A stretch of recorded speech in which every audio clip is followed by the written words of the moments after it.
Assalamualaikum warahmatullahi wabarakatuh. Di sini kami akan mempresentasikan diskusi kami mengenai anatomi psikologi sistem pernapasan. Next.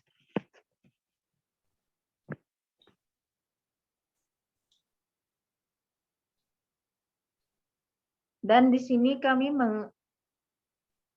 beranggotakan saya sendiri, Peggy Melati, dengan NIM 2171025175. Saya Irma Yunita dengan NIM 2171024362. Dan saya Lista Mega dengan NIM 2171024368. Dengan saya Katrin Mesinta dengan NIM 2171025179.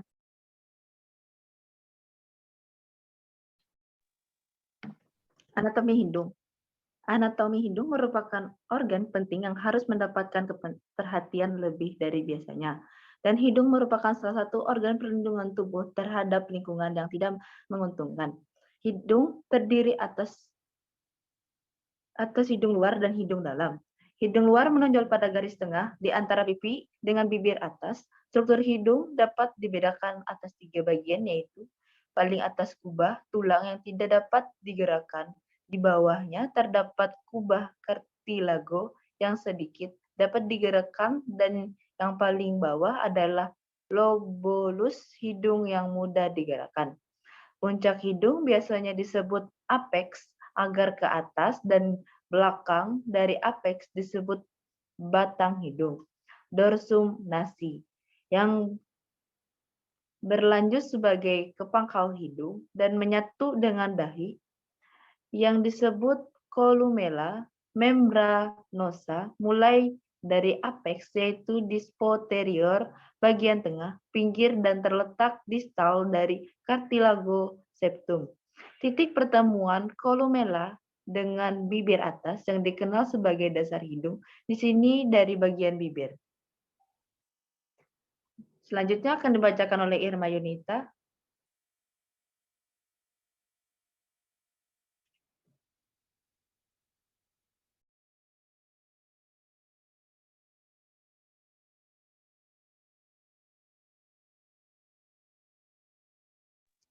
Bagian hidung dalam terdiri atas struktur yang membentang dari os anterium di sebelah interior hingga coana di posterior yang memisahkan rongga hidung dari nasofaring.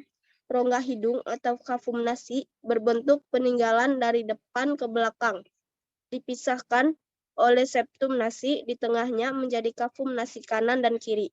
Pintu atau lubang masuk kafum nasi bagian depan disebut nares anterior, dan lubang belakang disebut nares posterior atau yang disebut coana, yang menghubungkan kafum nasi dengan nasofaring. Bagian dari kafum nasi yang letaknya sesuai ala nasi, tepat di belakang nares anterior dengan vestibulum. Vestibulum ini dilapisi oleh kulit yang banyak kelenjar sebasea dan rambut-rambut panjang yang disebut dengan fibres. Tiap kafum nasi memiliki 4 buah dinding, yaitu dinding medial, lateral, inferior, dan superior. Dinding medial hidung adalah septum nasi. Septum nasi ini dibentuk oleh tulang dan tulang rawan. Pada dinding lateral terdapat konka superior, konka media, dan konka inferior. Media konka yang lebih kecil lagi konka superior, yang terkecil adalah konka suprema, dan konka suprema biasanya rudimenter. Konka inferior merupakan tulang tersendiri yang menempel pada os maksila dan labirin etmoid. Sedangkan konka media, superior, dan suprema merupakan bagian dari labirin etmoid. Selanjutnya dibacakan oleh Lista.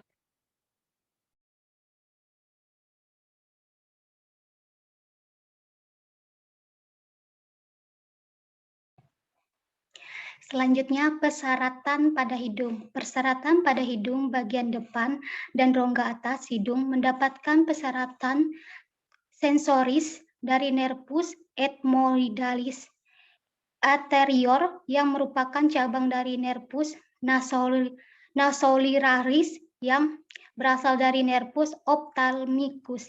Saraf sensoris untuk hidung terutama berasal dari cabang ophthalmicus dan cabang maxillaris. Nervus trigeminus, cabang pertama nervus trigeminus yaitu nervus ophthalmicus memberikan cabang nervus nasoliriaris yang kemudian bercabang lagi menjadi nervus ethmoidalis anterior dan ethmoidalis posterior dan nervus infratrochlearis. Nervus ethmoidalis anterior berjalan melewati laminan corribosa bagian anterior dan memasuki hidung bersama arteris ethmoidalis anterior melalui foramen ethmoidalis anterior dan terbagi menjadi cabang nasalis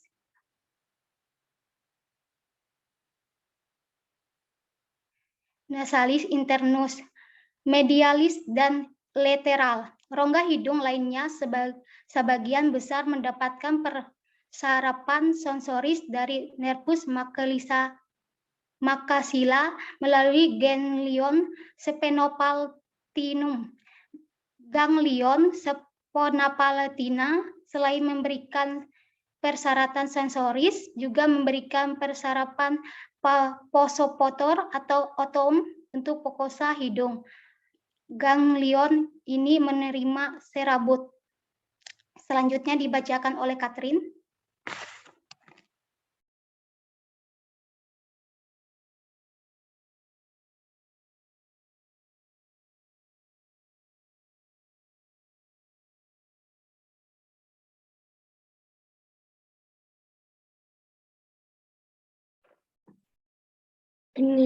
Kinesiologi hidung berfungsi sebagai indera, penyimpanan udara inhalasi agar dapat digunakan paru, serta fungsi filtrasi sebagai fungsi penghidung. Penghidung memiliki epitel olfaktorius berlapis semua yang berwarna coklat yang memiliki 3 macam sel saraf yaitu sel pengucak, sel basal, dan sel olfaktorius. Fungsi filtrasi, pemanasan, dan pelembapan udara, inspirasi akan melindungi saluran napas di bawahnya dari kerusakan partikel yang besarnya 5-6 mikrometer atau lebih 85% sampai 90% disaring di dalam hidung dengan bantuan TMS. Hidung dapat mencium berbagai macam bau karena di dalam rongga hidung terdapat serabut saraf pembau yang terdiri dari jutaan sel pembau. Setiap sel pembau tersebut memiliki rambut-rambut di ujungnya serta diliputi oleh penyempurnaan lendir yang berfungsi untuk melembabkan rongga hidung.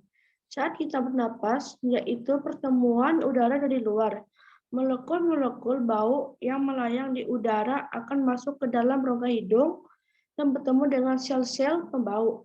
Pembau sel tersebut akan terangsang dan mengubah rangsangan tersebut menjadi sinyal yang kemudian mengirimkannya ke otak melalui saraf pembau.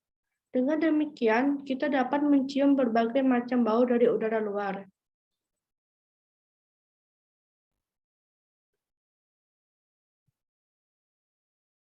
Selanjutnya, mekanisme penciuman atau pembau. Mekanisme kerja penciuman atau pembau. Reseptor pembau adalah komereseptor yang dirasakan oleh molekul dalam larutan cairan hidung. Reseptor pembau merupakan reseptor jauh atau telereseptor karena lintasan pembau tidak memiliki hubungan dalam langsung dan tidak terdapat di daerah prokesi pada neotrotet. Penciuman memperanakan olfaktoria terletak pada bagian superior organ hidung. Di bagian medis, dia melipat ke atas conana superior dan bahkan ada beberapa dioca media. Pada setiap organ hidup, merana oblatoria memiliki luas pembukaan 2,4 cm. Organolopacus terdapat di daratan medis oca nalasis superior dan pada daratan septumasi yang terhadap dengan oca malasi superior. Sangat seseorang menarik napas, maka sebili rasa pembanyak akan lebih kuat karena letak organolopacus di sebelahnya atasnya. Sensasi pembawaan tergantung pada kulturasi penguap, misalnya kastol atau pembau busuk pada pastel. Karena kulturasinya peka, maka baunya busuk. Influ bau diantarkan oleh Pilus opaceterium yang bersinopsis dengan cabang-cabang sel mitral dan disebut sinopsis glomerulus. Pusat pembau ada di nucleus sel mitral mempunyai cabang-cabang yang menuju ke sel Golgota akan mengadakan siponsi di sinopsis alogmatis sebagian dari reni sel mitral berjalan dengan lateralis dan berakhir dalam itu. Sebagai dari neurit tersebut berjalan di dalam stria medialis dan berakhir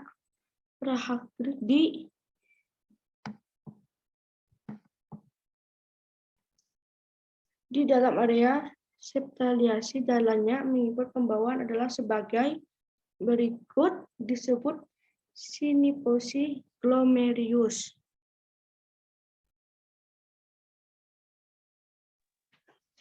Sekian dari presentasi kami. Bila ada kekurangan dan salah kata, mohon maaf. Wassalamualaikum warahmatullahi wabarakatuh.